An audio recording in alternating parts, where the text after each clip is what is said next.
In this video, we'll explore why we cite. To do so, let's look at this sample paragraph.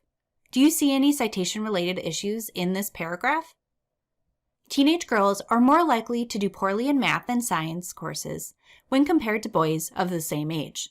Researchers found that one reason for the increased rate of female failure in these subjects is the low self-esteem of girl students. Often female students begin courses in these subject areas with the preconceived belief that they will not do well.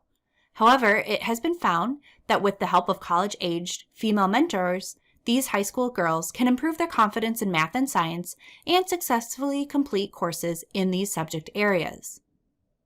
First of all, you might have noticed there are no citations in the paragraph, and you might have noticed that the writer is referring to researchers.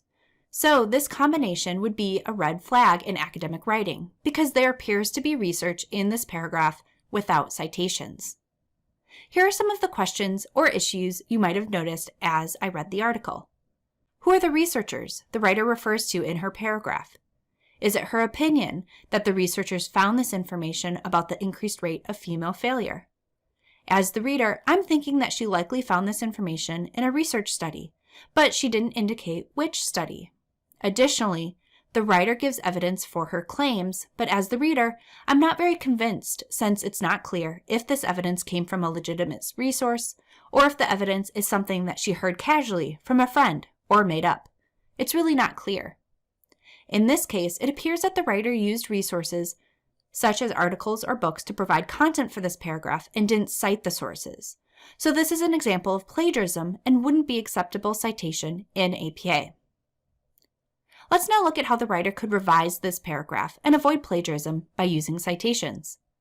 Notice how in this version of the paragraph, every sentence that includes an idea from one of the sources has a citation. It's clear now in this paragraph where the author retrieved the information from. You'll notice that some of the sentences have two sources listed. For example, the first sentence states that, quote, teenage girls are more likely to do poorly in math and science courses when compared to boys of the same age. And it includes a citation with both Rees as well as Ziegler and Marx.